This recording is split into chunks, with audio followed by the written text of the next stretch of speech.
it's time with Bama. All time low.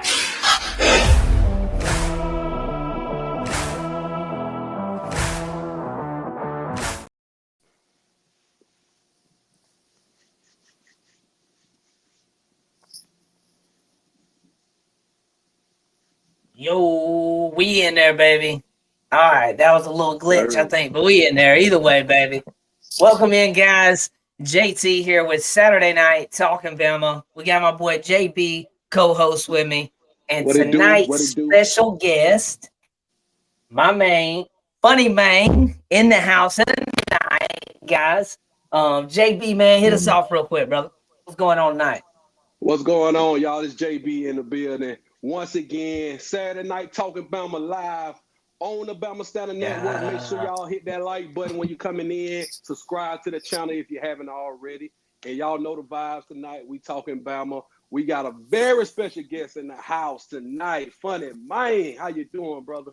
I'm doing good, man, up here in Huntsville. And, you know, we talking Bama. Y'all see me look to my right. I'm looking at the Birmingham Stallions.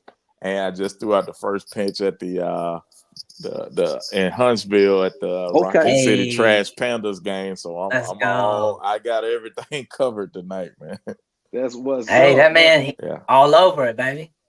Yeah, so man. Guys, real quick, I'm gonna get us going real quick. Before we get going, though, we're brought to you today by Workspace Solutions, guys. If your business needs a digital presence, a full-fledged marketing team, SEO, and more, they are who you need to contact today, guys. Visit workspacepros.com. All right, guys. Saturday Night Talk'n Bama, special guest, Funnymaine in the house tonight, man. I'm going to lead it off, man. I want to know what made you do how Bama fans watch the game. I want to know, you know, what kind of led to the whole YouTube videos and stuff, man. I mean, the short answer is I'm lifelong Bama fan, lifelong class clown and comedian. So they merged together. But the little bit longer version is I was doing skits online that had nothing to do with Bama, just, you know, getting my comedy feet wet. And every so often after Bama would lose, I would just do something as, you know, kind of therapeutic for me and for everybody. And I thought it was just, you know, going to my friends, man. It just kind of took off in about the 2016 season. I was like, I want to do something every week, and that was the birth of the How Bama Fans video. So we're going in, I believe, season 9, I think now. Yeah, it caught on real good too, man. Man.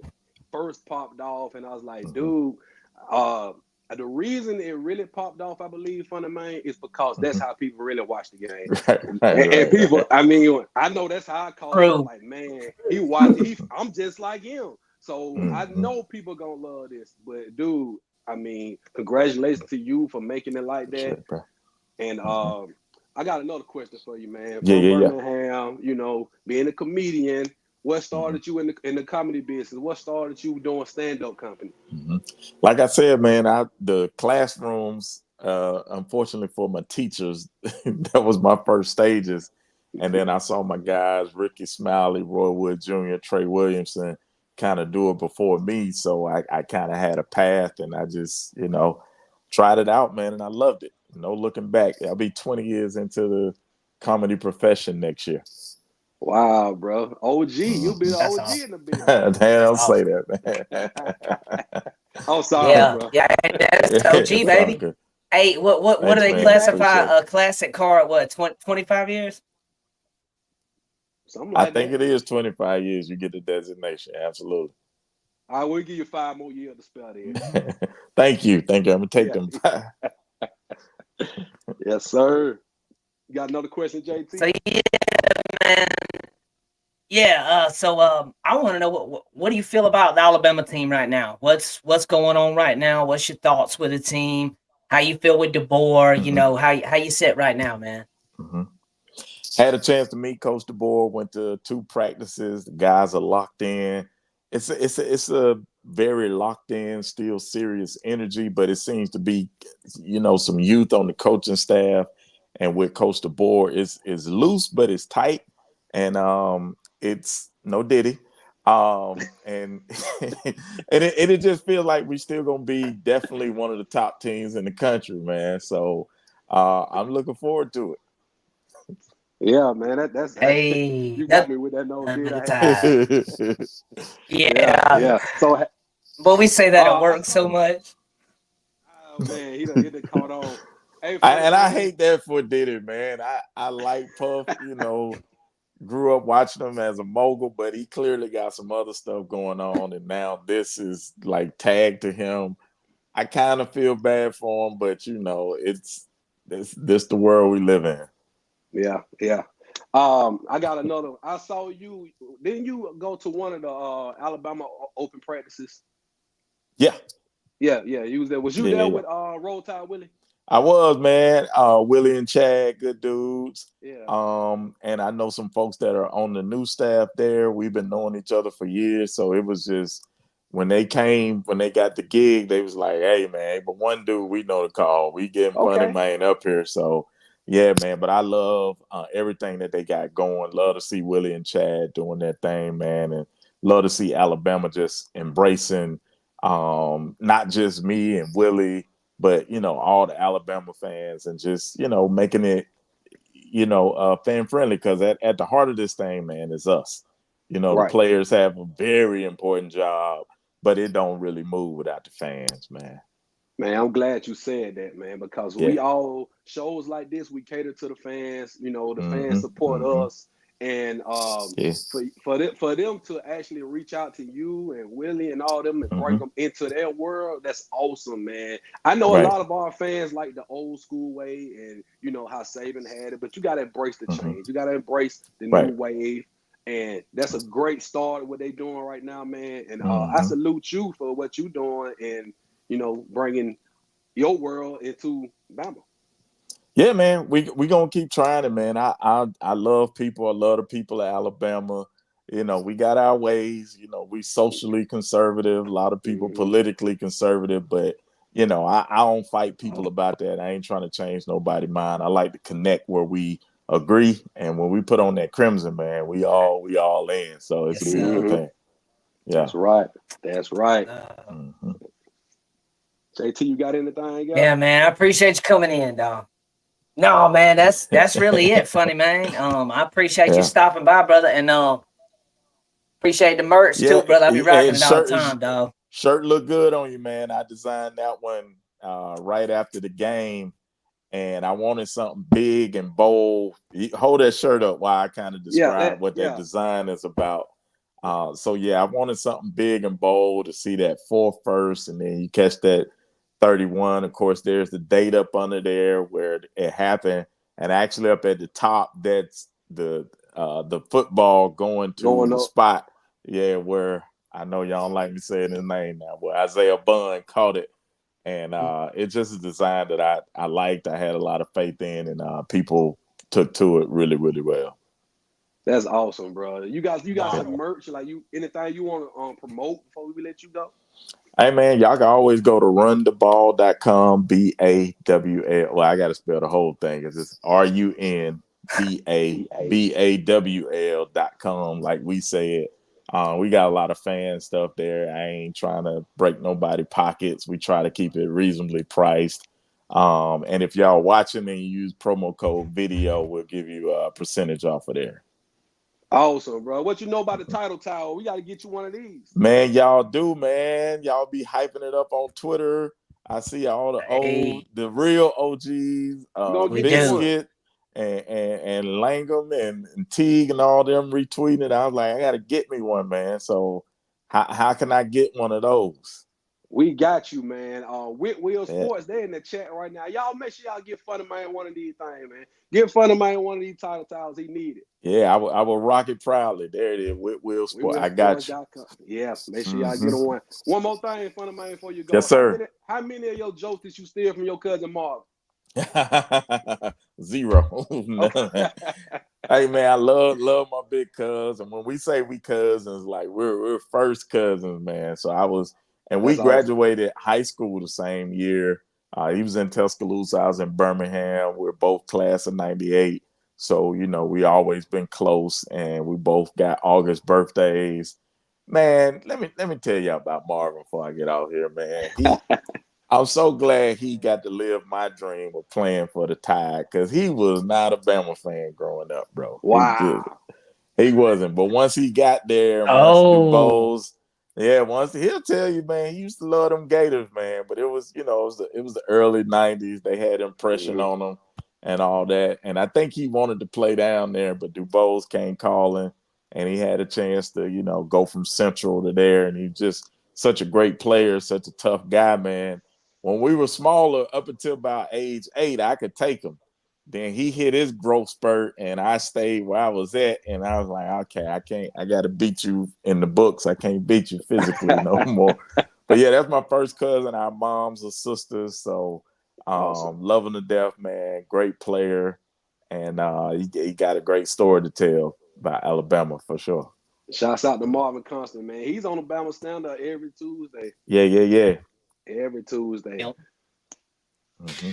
Yeah, Jermaine, I try to Justin. I try to rein him in every Tuesday, and I need you to actually add me to your prayer list. It's quite the task. I can imagine. But our fans love it. They love him being very direct. I'm about to fix something. His mind.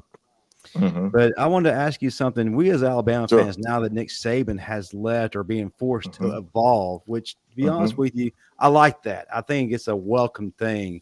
So can you kind of talk about how you feel like Saban stepping away and bringing in this new era is actually a great thing? And then part 2, how are you going to be evolving your game in 2024? Well, I'll tell you this, man. College football, we've always had to evolve. Honestly, if you think about when the SEC championship came about in '92, like that was a big, weird deal for people. And other conferences, it took them a little while to get on that conference championship bandwagon. Mm-hmm. Then you go from BCS to playoff and all that stuff. So it's always been evolving. Even with Saban, the offense that he left with don't look like the offense of 2007 when he got there. We had to adapt to spreading it out and just doing different things. So I'm looking forward to evolving. And personally for me, I'm always looking to evolve my content, my social media, make sure we're staying on top of stuff, make sure we're, keeping the fans engaged and everything. So with me personally, I just say stay tuned. You'll see some different. Y'all probably noticed, man, I've been doing like different characters, more acting on the videos, just different stuff. So I had to evolve too. It ain't just me no more, just sitting on the couch. It's a whole production sometimes, man. But then I'll go traditional sometimes and just jump on the couch and do my thing. You definitely do. And as we as SEC fans, as you know, for the longest time, we're all about our traditions. Absolutely. And as you've been doing your thing, you've actually become part of that tradition. Wow. And I want to kind of ask you how you feel about that, because to be honest with you, we really can't start the whole process of a game day until we hear from you. And then we can't really complete the game day until we hear from you, especially, God forbid, I know it doesn't happen very often, we lose. We kind of get that consolation from you and that little bit of comedy to kind of ease it a little bit. The Rose Bowl reaction, by the way, thank you, because you helped us get through a lot. But still, man, how does it feel knowing when you're at this point that you're actually a part of the whole thing? And how's that motivate you going forward?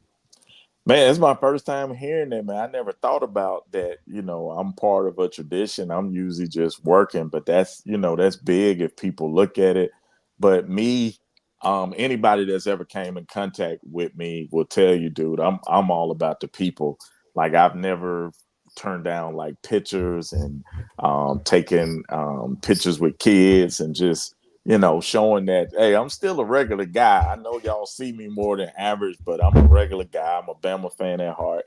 I'm a Bama boy at heart. And yeah, man, I love it. The more I keep it about the people, the longer it'll go. When I start trying to make it about myself, I think you'll see a dip. Yeah, most definitely. I'll ask one more thing. I'll turn back over to these guys here because this is their show, and I don't want to be that guy. But, we as Bama fans, we kind of look at the wrong things too often. And whether it's quarterback controversy, where to me it's not really a controversy. We know who our guy is. He's our leader. He's the heartbeat and soul of this team. Shout out to Jalen Milroe, number 1 pick next year, by the way. But we get distracted. We get distracted by a lot of things. What do you feel like we need to be paying attention to going into this season that maybe we're not looking at the way we should?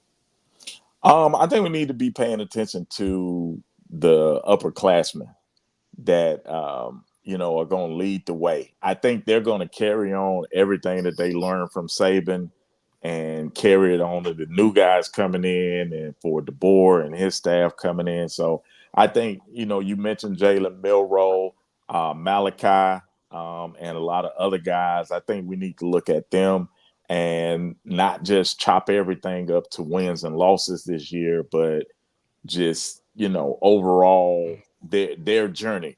You know what I'm saying? Because a lot of guys, this is going to be their last go round, and let's just enjoy them, man. Like this, they built this thing. They the last of the Mohicans from the Saban era. So what they leave to the next guys is very important.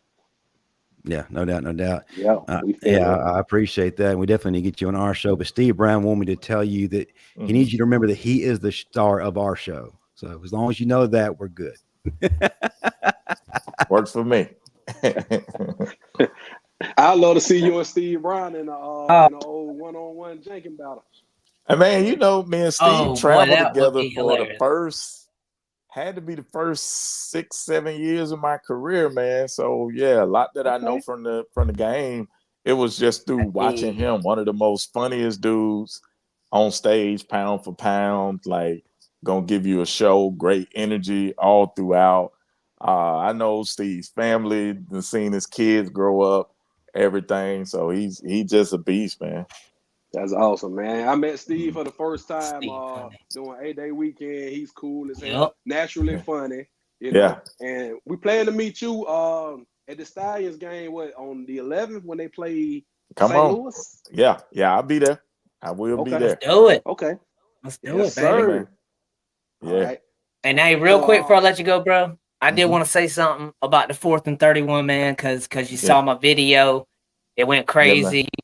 You reached out, bro. That like meant a lot to me because I watched your videos when you first blew up, man. I was like, ain't no way, man. Funnymaine done messaged me, bro. And so I just appreciate everything you did, man. That meant a lot, dog. And I really appreciate man, you were a star to me, man. I was just looking at it and it was kind of laughing, but also like, that's my spirit animal right there, because that's where that's where I was with it. So my wife just started that, man. Connected by that, and man, people don't realize we locked in as Bama fans, but it also gives us a certain level of respect for other fan bases, because we understand how y'all feel about y'all's team, because we crazy about ours, but we there to win though. Exactly. Facts, baby. Big facts, baby. Big facts. Yeah, everybody think we but all. Yeah, man, I ain't gonna hold you up too much. Don't respect nobody, but nah, that's not true. That's just because we win, man, and they think that just because we winning and somebody's screaming "Roll Tide" all the time, I don't give up. It's about nothing but the Tide. They think, And man, all that. One second, man. All the Willie hate, y'all gotta get on, man.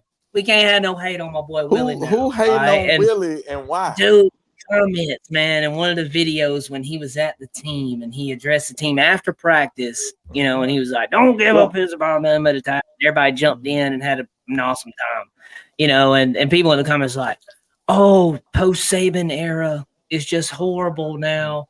Letting this guy come in and judging them, calling them. I'm not gonna go into it, but calling them different names, different stuff." Yeah. And I'm just in my head, I'm like, "Hey, man, listen, man, live his life, bro. Let God do the judging. Let this man live his life, all right? And you live your life, okay?" And that's interesting, fan, brother. Yeah, the one thing about it, man, is I was standing right behind to the side when he did it, and take Willie out of it, take Coach out of it, everybody, the kids, the players, they love Willie, bro. Like they love how he is. You could tell he's a genuine soul. That's why he connects with people. He's funny without even trying. Like, he's way funnier than I am, and I be trying. He don't even try. He just built like that, and he's so genuinely in love with this team, and that's why people who genuinely love the Tide, they understand what they're seeing through Willie. It's almost like a grown kid who just enjoying his favorite team. There's nothing to hate about that, man. You got to be just made different if you hating that. You really do. Yeah. Or you got something going on inside yourself that you got to straighten out, and you just push in on somebody else, you know. So yeah, that's crazy, man. But much love to Willie and Chad. Oh yeah, I met so like I run and hey man, I know you ain't on TikTok a lot, but follow my page back. I've tagged you in a lot, but I got an Alabama page that blew up. And when Willie and Chad followed me like years ago, and I chatted with them and whatever, well, I met with them recently.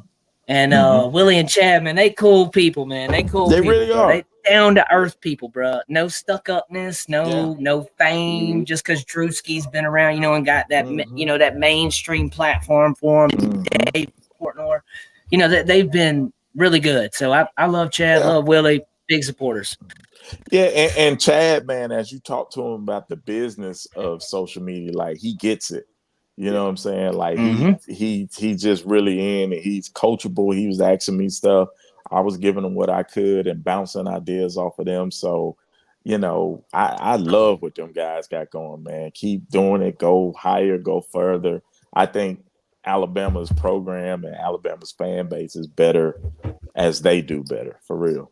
And we need to start appreciating guys like you, Willie, you know, everybody that contributes to the fandom. The fandom of Alabama is huge.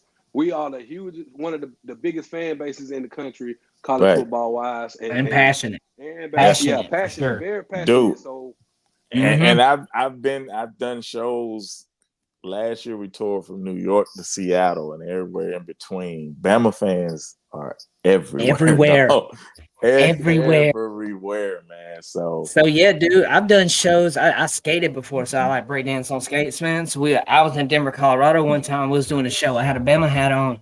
The middle of the crowd, we're rolling out there. He's like, "Roll Tide." I just turned around. I was like, "Where's he at? I need to find him." See, you think we're gonna skip past that breakdancing and skates part? But we need to Funnymaine. put a pause right there. So you can Google me, bro, when we get off. Google me when you get off, bro. 2017, I was the #1 skater at America. I can break dance on skates, man. I'm pretty nice. I've traveled the country with Sonic. Yeah. I'll send you some videos on my on X, bro. I'll send you some videos I got, man. I'll send you my little TikTok and you can scroll through and look at it, man. Yeah. I do gotta get back active on TikTok, man. You got some motion now. You got some motion. But dude, I had about 3 million views off some videos on TikTok. They paid me like $8. I was like, no. It changed, bro. No, Funnymaine, it changed, bro. Like big time. Like I've made about 10 bands since last July on my page. See. Well, so like it has changed a lot. But it has to be a minute video though. It has to be at least a minute. But yeah, but hey, real quick before we let you go to Funnymaine, man, I want you to promote everything you got coming on. Give me all your social media where people can find you one more time. And I appreciate you coming on too, man. Yeah, man. Appreciate y'all for having me, dog. Dope show. Keep going. But everything, man, my tour schedule, social media, funnymaine.com. Go to funnymaine.com. It's got everything that you need from me on there. Yeah. Awesome. Well, appreciate you stopping by, brother. We appreciate man. you, brother. Hey, appreciate y'all, man. Y'all have a great weekend. Man. Oh, I'm watching. We up 32-9, 7:20 left in the fourth. Yeah, I'm watching. That's game. Yeah, that's game, yes, sir. Brother. That's game. Y'all take it easy, man. All right, brother. Appreciate you. Man. Yes, sir. We'll see you, brother. Yeah. All right, guys, man. That was Funnymaine, guys. Sorry, I had a bit. JT, can I borrow $7? Hold on now. So I had a bit of a. No, bro. I mean, so I got you right. I got 3 kids, so a lot of my money go to my kids, bro. But yeah, so I had to do a little change real quick. My Wi-Fi connection wasn't that good, guys. Sorry, I kind of split out there for a second. We back though now, guys. We're gonna get on to Talk'n Bama real quick. We're gonna need to chat to liven up, guys. Something I want to announce now. I want you guys to comment all you can because me and JB is gonna find a comment that you guys want us to talk about, a topic for next week, a topic for the next show, and the upcoming shows. We're gonna have your name on there. We're gonna talk about that topic. We're gonna create a whole little segment about it. So whatever you guys hear, whatever you guys want to hear, let us hear it in the comments. Topics, yeah. We'll pick the best ones. Just comment in it. If you're watching this video live or if you're watching the replay, just comment below a great topic that you think we need to discuss. We'll discuss about it and tag you in it and do a whole segment about it next week and beyond. So, just we're going to give back to the fans, because Bama Standard put us here as fans, gave us this show, this platform. So we want to give y'all, for watching us, being our fans, a part of the show, if that makes sense. Yeah, that's it. So, guys, we're going to move to our first segment tonight, and that's going to be DeBoer versus Saban coaching staffing. We'll kind of talk about the. Oh, yeah. Yep, you're right. Before we do that, I got to shout out once again. So, folks, the Alabama football season never truly ends. To support your Crimson Tide 365 days a year, you need to get your title towel. Order yours today at whitwillsports.com. Promo code standard. Get you a nice little discount. Yeah. Courtesy of your favorite Bama network. Grab you a title towel today. And shouts out to Whitwell Sports. Y'all got to give things. So y'all come on in and get with the Whitwell Sports. Yeah.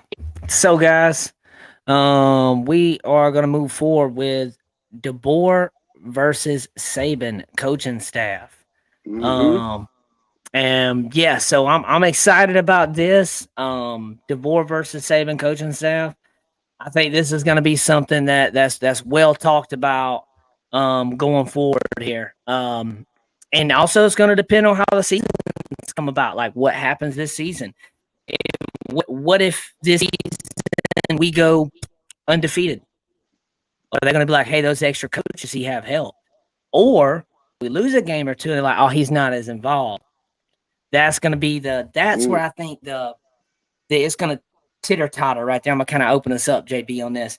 I think, though, if you take a step back, though, and look at it, at Washington, he had, I think it was 8 to 10 people help him as a recruiter.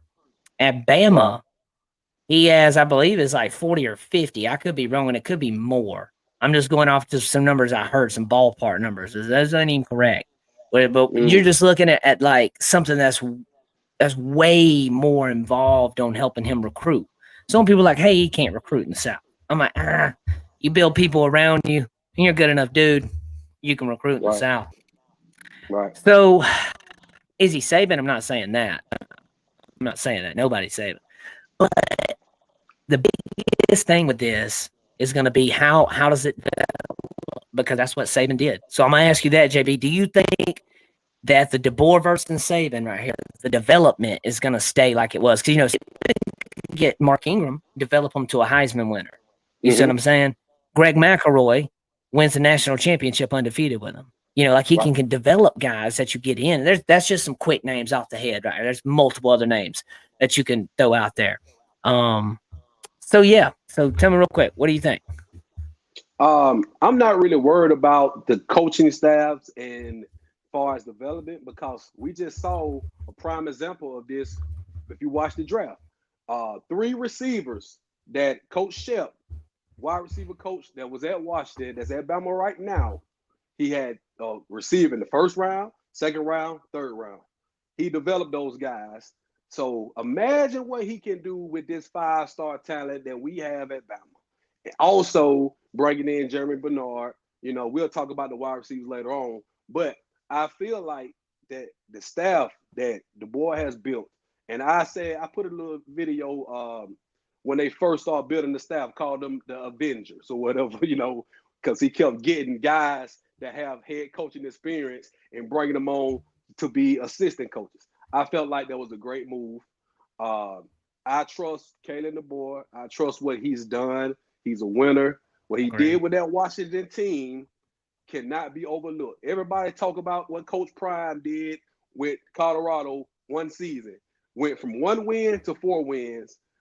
Coach DeBoer took a 4-8 Washington team, and they went from 11 wins? It went from 4 wins to 11 wins to the national championship game in 2 years. You know what I'm saying? 2 years. Beat Coach Sark 2 years in a row.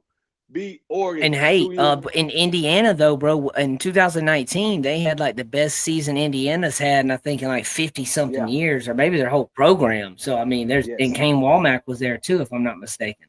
So you know, and what Michael Penix there too? Yeah, didn't he like transfer? I thought so. He was hurt. He got hurt.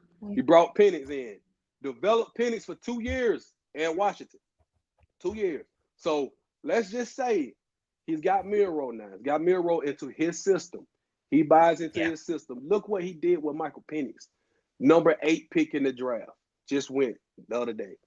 Imagine Jalen Miro in the same system. And I'm going to sit here and say this right now. Jalen Miro is better than Michael Penix. He's a better all-around. Penix scarier player on the field. Penix may be the better, right now I would say probably better precision thrower of the ball. But Miro got a cannon too. Miro can throw that ball even further than Michael Penix. He just got to get a little bit more accurate. But Penix could not run the ball like Miro. He don't have those athletic traits as Miro. So just imagine what he does with Jalen Miro this year. And who's to say it's only going to be this year? Miro could come back the following year. We just going to see what happens. Because he has 2 years of eligibility. So let's not just say we only got Miro for 1 year. Because we're going to see what happens. I trust DeBoer and this staff to develop these players. To a national championship team. I trust them. I agree wholeheartedly, bro. And also we were speaking with Funnymaine in here a minute ago about the people that wanted to stay and stuff. And if this team wins a natty, the Saban players, the Saban recruits with DeBoer wins a natty, that's just gonna be even more, you know. So like that's something big there, man. So we'll see. We'll see how the coaching staff is as the season goes, guys. We're gonna move on because of time. We spent a lot of time with Funnymaine, but hey, I mean, can't help it. That was worth it, man. But we're gonna move on to the Bama NFL draft. Yeah, definitely. We're gonna go on to the draft though, man, because we do, because everything's lighting up, man. It's just been I'm trying to keep up with everything, man. That was a lot, man. The NFL draft, man. A lot happened in the draft. A lot happened, JB. Lead us off real quick, man, because I know you kept up with a lot. Also, you did Senior Bowl. So tell us about the Senior Bowl. Tell us about how guys that didn't prepare or didn't compete in the Senior Bowl, how that may have impacted their draft stock. Yeah, I'm going to say this too, man. I know a lot of people were wondering, well, why did Terrion Arnold not get drafted before Quinyon Mitchell, and how did Kool-Aid fall and stuff like that? I mean, first of all, everybody knows Terrion Arnold was projected to go first round. That's why he was there. That's why he had the suit on. He didn't go as high as he should have went, but he went to a perfect spot, I believe, with the Detroit Lions. Yeah. But this kid, Quinyon Mitchell, I didn't know anything about him until I got to the Senior Bowl. I was there 3 days, all the practices. So what you saw on TV at the Senior Bowl, if you watched it on that Saturday, it was awful. It was a bad game. But you had to actually be there for the practices that whole week. You had to be there because it went down. Those guys were out there practicing. And the importance of the Senior Bowl is because you have scouts and GMs from all 32 teams there. You're getting an up close and personal look at these guys. You're on the field watching these guys from the sideline, right from the field. You're watching them. You get to grab them, talk to them, get personal with them for a whole week. So it's nothing like it. It's not like the combine where you got them for a day or two. It's not like the pro day when you got them for just, half a day. This is a whole week of just practicing. You get to talk to them. You get to fill them out. And Quinyon Mitchell stole the show. He was the best defensive back at the Senior Bowl, and he made a name. He made himself a first-round pick. He was not on the first-round draft board until after Senior Bowl. So, in my opinion, that's what happened. And I saw a lot of people tweeting that. Shouts out to Nicole Lynn Clutch Sports agent. She was there. I met her at the Senior Bowl. She actually is Terrion Arnold's agent, Chris Braswell. Okay. A lot of players. She got about 15 players drafted today, this weekend. About 15 players got drafted from Clutch Sports this weekend. So it was major. Okay. A lot of guys who shouldn't have got drafted. I said somebody, Ricky Pearsall, they got drafted by the 49ers in the first round. At the end of the first round, everybody was like, who is this 32. wide receiver? He got drafted Caught that one of the hand. Senior Bowl. He got drafted because of the Senior Bowl. Xavier Legee. It was 10 guys in the first round. They got drafted that was at the Senior Bowl. Probably 5 of those guys should not have got drafted first round, but because they did their thing, they upped their draft stock and they made themselves a lot of money. So it's very important. If you get the invite to go to the Senior Bowl, please go. I'm just telling you right there. Anybody that sees this, any players, anybody that knows somebody, hey man, accept that invite. It's gonna be make you money. It's gonna make you money in the long run.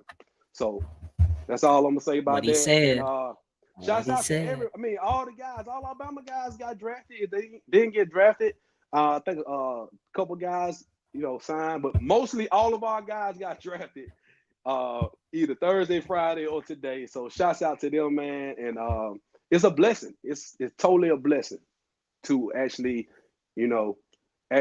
work your ass off, to get to that point. They call you. I saw Kool-Aid was emotional when he got his name called. He was emotional. Dallas Turner, he felt like he was that one got me, bro. Yeah. Like he was slided. But like I said, man, it was a lot of guys that Latu kid that went early before Dallas Turner. Way early. Product. He was the best linebacker there. So get this, the best DB, the best linebacker. Let me see. One of the best receivers. All the best players at the Senior Bowl practices got drafted either Thursday night or Friday. Yep. Hey, so that makes sense then, bro, because you're telling me right now that if you go to the Senior Bowl, you do your thing, you shine, and your name out there, bro, and that's people seeing you. So like that's good. And the people that didn't do that is the ones that got slid some. But Dallas wasn't Dallas playing though at that time. Weren't we in the playoffs? Wasn't that why? Well, the playoffs. So the playoffs. I think what was that? New Year's we lost. So the Senior Bowl was like, but so I was right behind it. But the thing about him, Dallas and Terrion, all them, they already had first round grades. So maybe they felt like they didn't have to go. You know what I'm saying? A lot of these kids who didn't have they wasn't locks to be first round picks, they wound up going. Look at Bo Nix and Michael Penix. They were the quarterbacks. They were the stars at Senior Bowl, the 2 quarterbacks. They wound up going higher than they should have went. Because you were so right. The talk at Senior Bowl was, man, they don't look impressive. They were going to go second, maybe third round. They were going to be probably out of the first round completely. But for some reason, everybody said, well, damn, we're going to take a chance on these quarterbacks. Michael Penix sticks. Kind of won over a lot of people at Senior Bowl from his interviews. It wasn't even the play. It was the interviews.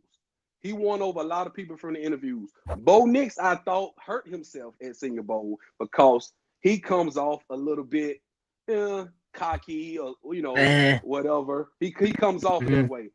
But the one team that had him in the first round, Sean Payton and the Broncos, that's where he fell to. He fell right in his lap. You got to think, though. Sean Payton, especially when he circles his guy, he's going to go get his guy. Like, that's a Sean Payton move right there. He's an old school kind of type of coach. My view on the Bama guys that went, I'm going to go off the ones, we saw in the draft the past, 2 days now? 3 days, whatever. Starting with the first round guys, we expected all of them. I would have really liked to see Kool-Aid in there. Didn't happen, but I like him at the Saints. And I'm going to stick with, over everybody that went everywhere, I think Kool-Aid is going to have one of the best fits. I think he's going to be able to get in there. I think he's going to be able to play. I think he's going to be able to move. So we'll kind of see how that develops as time goes on, guys. The draft was fun. We're gonna kind of move on from that. That was the draft is what it is. Guys went where they went. Yeah, go ahead, bro. Oh, First of all, JB, Justin wants to. JB, let me kind of piggyback off what you said in regards to the importance of the Senior Bowl. You and I talked a little bit earlier how you came across some players who really didn't want to be there. They felt like it was more of an imposition than a help. And what really players and even fans need to realize, there are really three big interviews when it comes to the NFL draft: the Mobile, the Combine, and then your pro day. You could even throw the East-West Shrine game. I'm looking through Twitter today, and I'm seeing a lot of guys from even the Hula Bowl who were getting drafted a lot sooner than what they were projected. So the postseason games here, it means a lot. It gives the coaches an opportunity to be one-on-one with you instead of having to go through hours and hours and hours of film. They get to know you personally. Agreed. Along with watching your game. So it helps out so much. And you said it, you hit right there. Ricky Pearsall, a guy that when I saw his name called, I was like, ain't no way. Ain't no way. I'm thinking day 3, he's still there. But because of what he was able to do behind the scenes in the practices of the Senior Bowl, he was able to let the coaches see, okay, there's a little bit more than to this guy than what we think. And beforehand, he probably would get shoved to the 3rd or 4th round because Florida just wasn't Florida that we know of. So they're not going to get the props they deserve because they're in that rebuilding phase. So, yes, that's so important. And players and fans need to realize how important that is. In terms of where players landed, this year you can really tell there's a huge shift to it being an offensive league. And I think that really played a huge part in the decision-making of the first round and even the second round of the draft. I think a lot of the selections made and caused Bama players to be pushed aside was because these teams felt like, you know what, we got to get offensive guys. They felt like they were being forced into that situation instead of, sitting back, taking the emotion out of it and saying, okay, this is what we really need.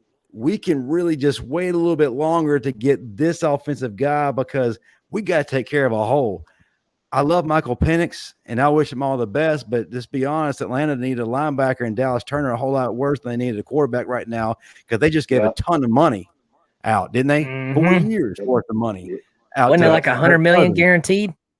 Out to Kirk Cousins. Will Kirk Cousins be healthy enough to fulfill that? That remains to be seen, but chances are at his age is slim to none. But I think with Terrion being pushed back further, first of all, he went to the best place he possibly could have gone. There's no question. Guys, did you hear the pop? When they named him, they selected him in Detroit. I felt like I was back at WrestleMania. I felt like Roman Reigns came out there with his ones up, walking to doing his 30-minute walk to the ring. He's where he's supposed to be. Perfect. Detroit is Alabama North. Roll Lions roll. They understand the formula. He's where he's supposed to be. But because of that idea that, hey, we got to get offense now, it forced guys like Kool-Aid out of the first round. Terrion really should have been drafted into the top 10 or top 15. But because this must-grab offensive mentality, he was pushed out. He's going to do great at the Saints. Then you got Chris Braswell. He's going to do great at the Buccaneers. Jermaine Burton is going to ball with the Bengals. Yes. Especially and Tyler Boyd leaving. If Joe Burrow stays healthy, he's the missing piece. He's going to thrive in the offense. Jace McClellan, shame on you, NFL teams. Shame on you. It took you to the 6th round to get him. Are you kidding me? This dude's a baller. Went before him. That's crazy. This is a guy who's going to come to you every day, willing to go to war for your franchise. It doesn't matter if he has a broke foot, torn off leg. He's going to fight through it, and he's going to get you 100 yards. Yep. And I love that the pairing of Bijan Robinson and Jace. And at NFC, they don't know what's coming. I'm excited about that bet. Will Reich, shame on you guys for waiting till then to draft him too, but he's going to do his thing. Alabama guys landing the best possible fits for where they went. I'm excited for what they're doing because they've been drafted earlier, absolutely, but they're going to get that bigger contract down the road. Yep, exactly. Very much so. And JC Latham, very much so. He was the top. JC Latham, I saw this a year ago. I said, man, JC Latham going top 10. I saw this before the season. He went number 7. I tell you, man, come on, man. You can't teach size, technique, starting at Bama all that time. You can't get that nowhere else. So shouts out to JC, man, right there in Tennessee, man.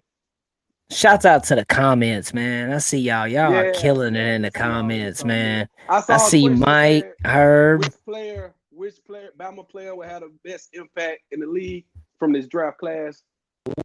Ooh. That's a good one. I'm gonna go. All right, I'll give you mine. And then you give me yours. We're gonna do it quick, and then we're gonna move over to the wide receiver rotations. We're gonna do. So I'm gonna go who I said a minute ago. I'm going Kool-Aid. I think that I like him at the Saints. I think that fit's gonna be good. I think I think things are gonna be good for him. We'll kind of see how that prevails.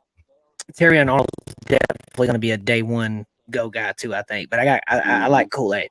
And Chris Williams, number 1 fans in the chat right there. I know, man. Shouts out Chris Williams. All your Auburn guys went 7th Good round. JV, I think Auburn broke the record for most players from one team get drafted in the 7th round. Auburn did that. And shouts out to Mr. Irrelevant, man, Jalen. I love it. Alabama, man, we started the draft out strong, ended it out with Mr. Irrelevant, man. I can't add 10 Bama guys get drafted. I don't know how many Auburn guys got drafted, but they all went 7th round. So, you know. Who drafted first, JB or JT? Me? I'm going first. But anyway, my player I think will have impact. We made me drop my mic. Bro, I'm going to go Dallas Turner only because of where he went. He went to the Vikings, okay? They went and got him. They came up to get him. I believe Dallas Turner will be a Pro Bowl player for the Vikings in his first 2-3 years. He'll be a Pro Bowler. I believe that. Well, we'll definitely see on that, bro. I dropped my mic right there. That was so funny, boy. I wasn't ready for that. That boy said JB or JT. I'm going first. So, guys, yeah, man. I feel like when I'm Drake when it comes to that. Ain't about who did it first, it's about who did it better. So, hey, that's what's up, bro. I'm coming straight in on the blitz packet. No, I'm just playing, bro. I ain't with that. I play basketball, bro. I like football though. But Bama wide receiver rotation, guys. What does it look like?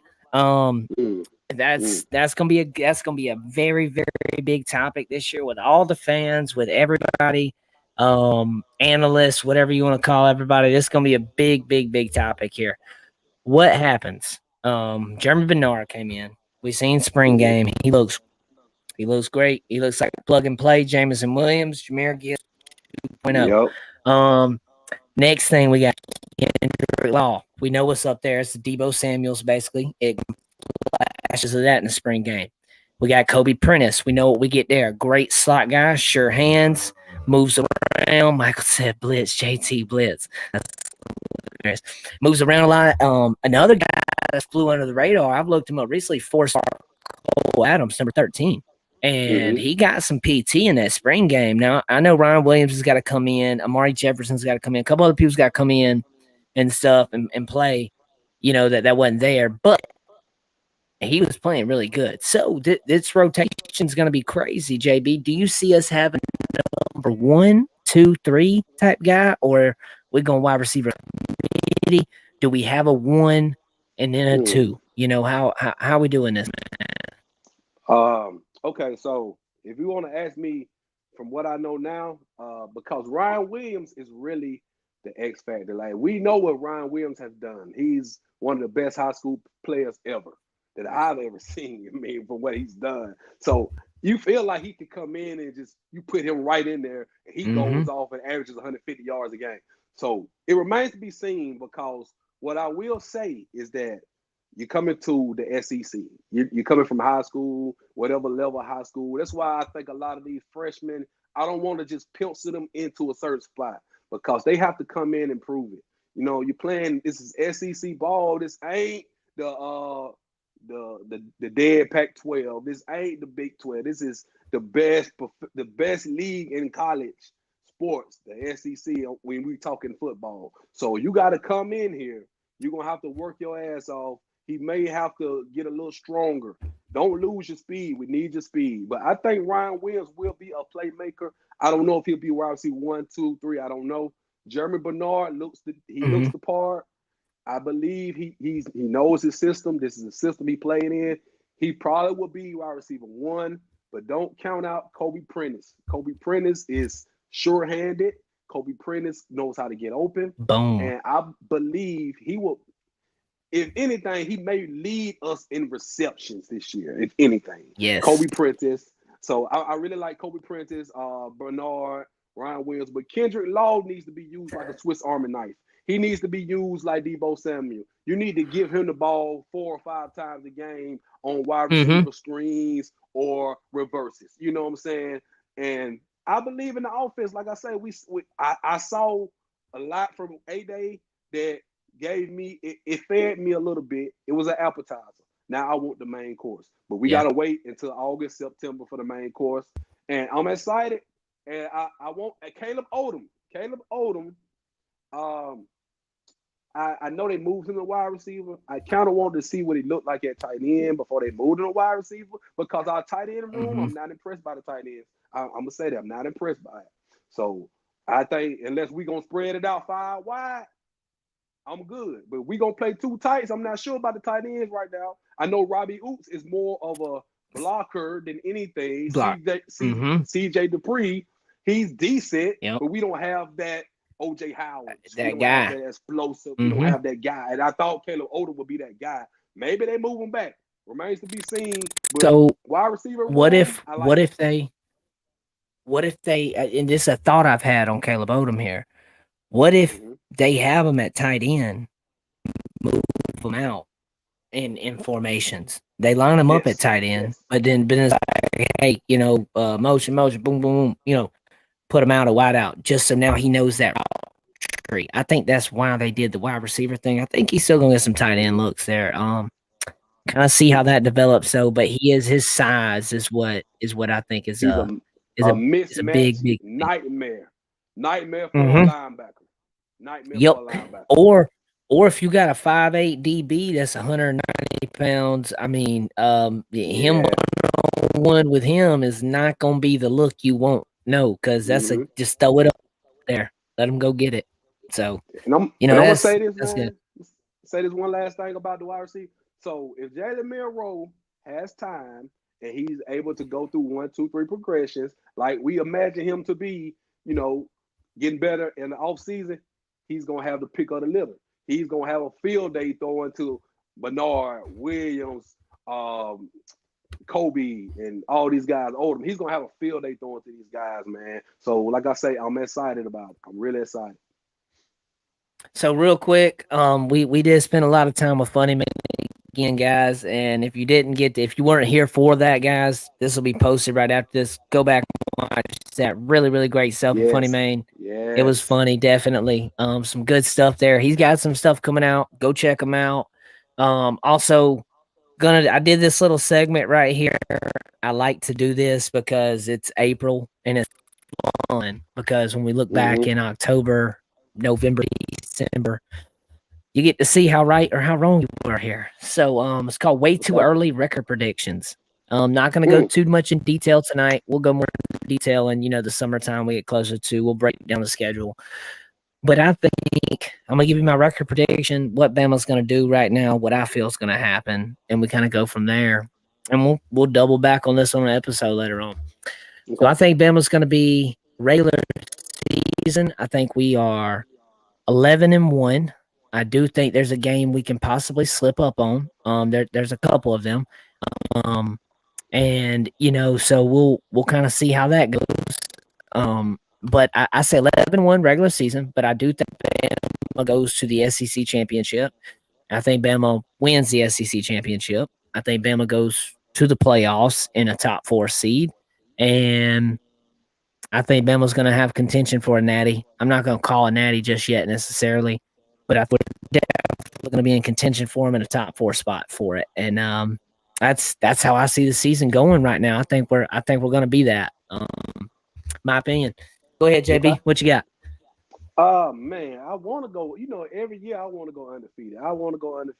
I was actually on the doggone Birmingham Tuscaloosa News last year saying that we was gonna go undefeated and win everything. I felt like a damn fool after that, but I always want to say that. But I'm gonna take off my Bama glasses right now, put them down, and just be straight up with y'all.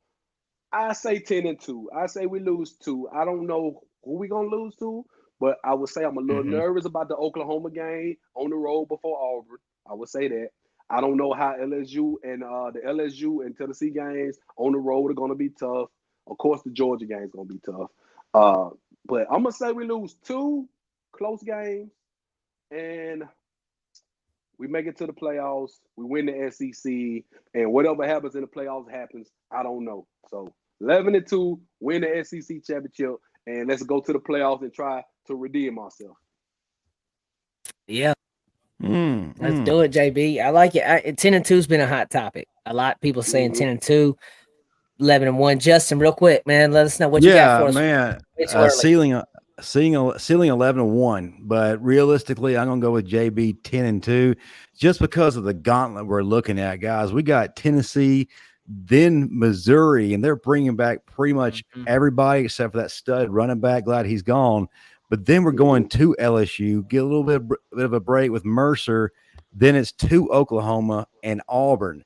That kind of gauntlet like there, you're bound to trip up along the way. But the thing is, you can lose 2 and still get into the college football playoff, which we will, and we will be at the Natty again.